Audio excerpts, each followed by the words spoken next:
Today I'm just north of St. Croix Falls, Wisconsin at the Lions Park, and I'm going to be hiking the spur trail off of the Ice Age Trail, and it's called the Trail of Myths. It's a loop trail. Let's go take a look at it. First we have to cross Highway 87 here. So there's a car coming, better get going.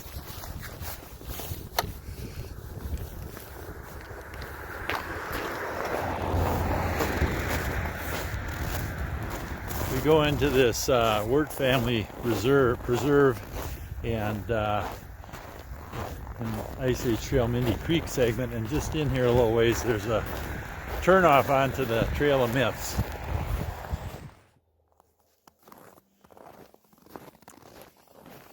Alright, there's a sign already for Trail of Myths.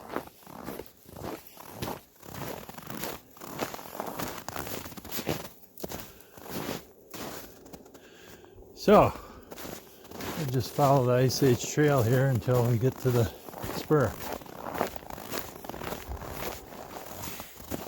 Alright, here's where the Trail of Myths peels off to the left, and Ice Age Trail, you can see the yellow blaze up there that goes straight ahead. So it looks like, wondering if this is the blazes that they use. It looks a little hilly. It's been, other people have come in here and walked, so I didn't bring my snowshoes. The snow's really not that deep to start with, and I figured other people will have walked in here. I did bring my micro spikes just in case it's slippery at some point, but so far it looks like just my regular winter hiking boots will be fine. Nice wooded area in here. This trail was built I don't know, 2-3 years ago, so and I think they used it for the St. Croix Marathon that year, and maybe since, I'm not sure. Looks like we're going down across what normally would be a little creek, but no problem in the winter. Oh, look at that. That'd be a nice spot for animal to hide out, I think, but I don't see anything in there. I guess it's kind of open even though it's covered. Maybe it'd be a good spot for a stranded hiker to spend the night. I don't know.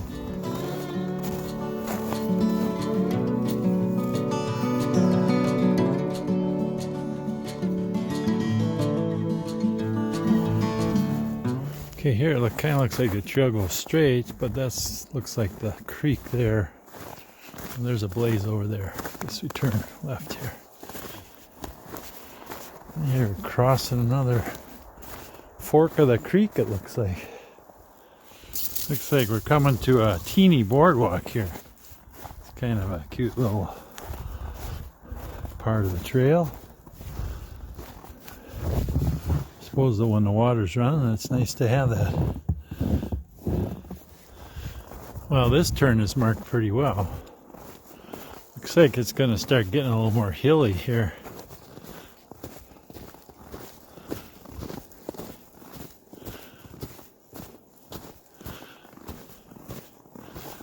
Looks like somebody did a little trail maintenance here. So it's about 12 degrees out here today, I think, and light breeze. It's not too bad in the woods here. 12 isn't exactly warm out, but when you're hiking, it just seems to be about the right temperature if you got the right boots and right gloves on, jacket. So it's a beautiful day for walking the woods, and we'll see what happens here. Looks like we're kind of coming to the edge of the river basin here, the river valley. St. Croix River Valley. We're starting to see hills on the sides. Here, I don't know if we'll be going up those or not. Let's see.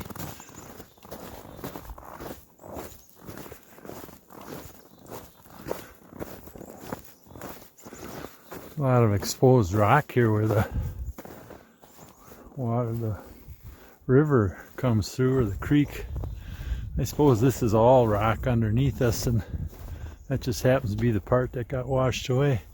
There's quite a bit of woodpecker work on that dead tree there. Huh.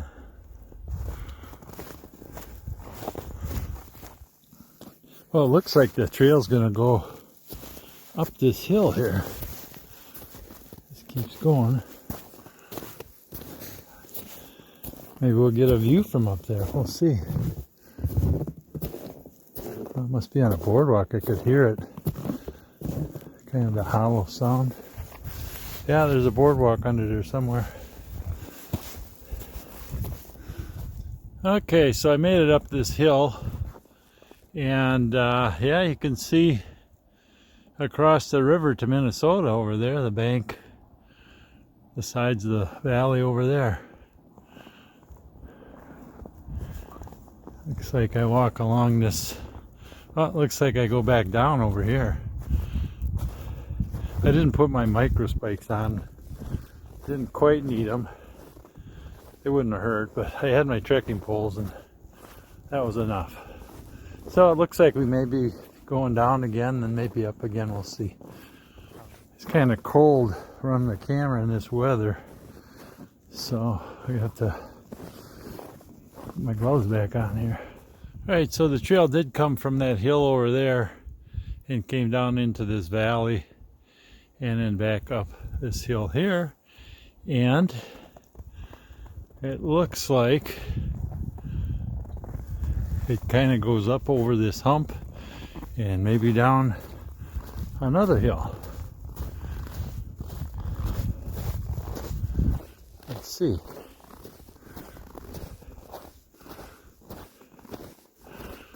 Yeah. Yeah. Well, there's a fence there, so, and a sign saying it's posted, so I'm guessing that's private land, and we'll probably be headed this way for a while. Looks like we go around the rim of this gully here. Nice view along the trail here, across this ravine into that private land. Some beautiful country here.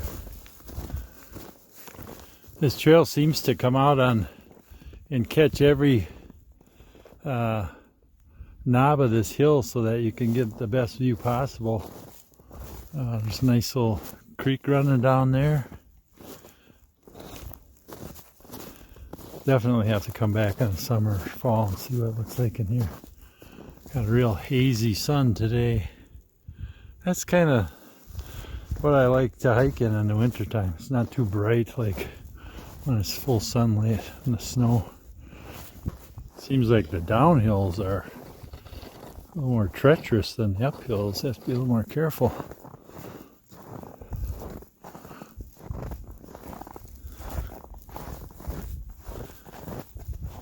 Well, it looks like we're going to cross this little creek here. I see some rocks to step on, so I think my boots are probably good for a few inches of water, but it doesn't look like that'll even happen. Looks like we go back uphill after that. Well, there's that fence again, so I'm not sure where the trail will go. I guess we'll see.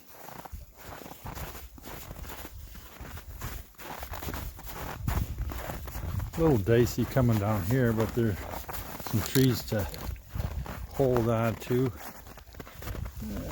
Let's see here. I probably shouldn't have the camera out. I should be using my trekking poles, but I can't fall much farther than I already am here, so this should be all right.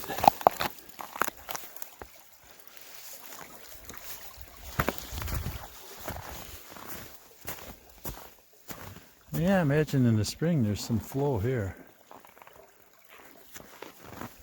Alright, let's go. I'm kind of wondering if this trail goes back and ties into the Ice Age Trail, Mindy Creek segment.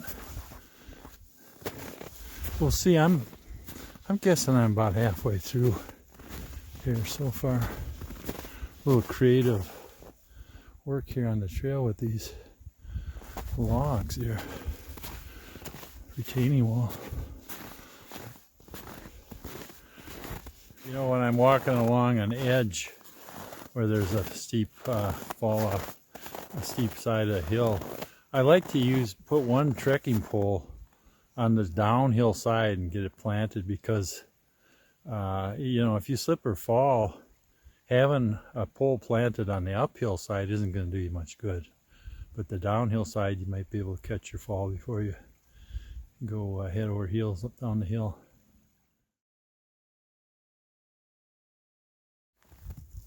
You know, when I started this hike, my hands were really cold and I could barely use the camera much without my hands getting numb.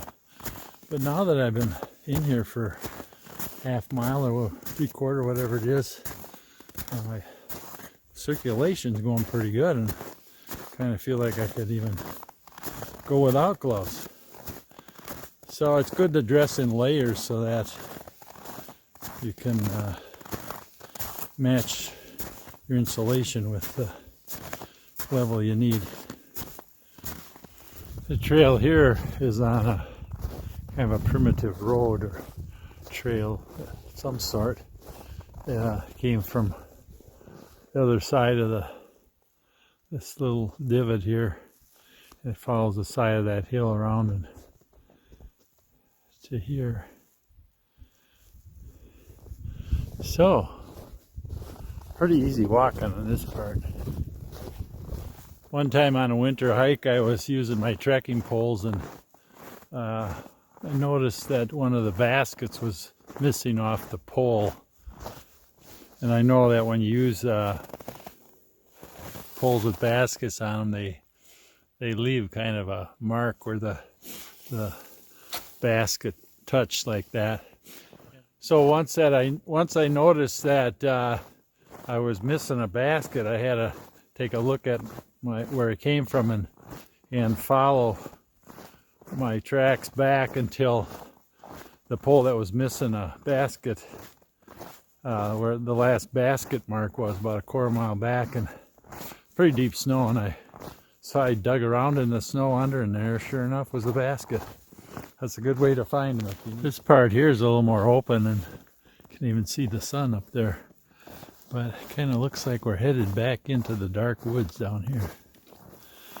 Well, this part of the trail almost looks like it could be a good cross-country ski spot, but not that I'm recommending that, but kind of reminds me of that type of a trail. So, looks like we're coming to a fork in the road, and which way, kind of looks like most of the footprints are going to the left. So I'm guessing that's where the trail goes, but we'll look for a blaze and see what we can find. Yeah, I'm not so sure about that. Huh.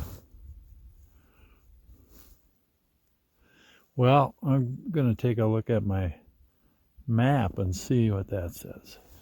Well, based on my All Trails app, it looks like the trail follows the right side of the creek, and that's got to be a creek down there because this is uphill.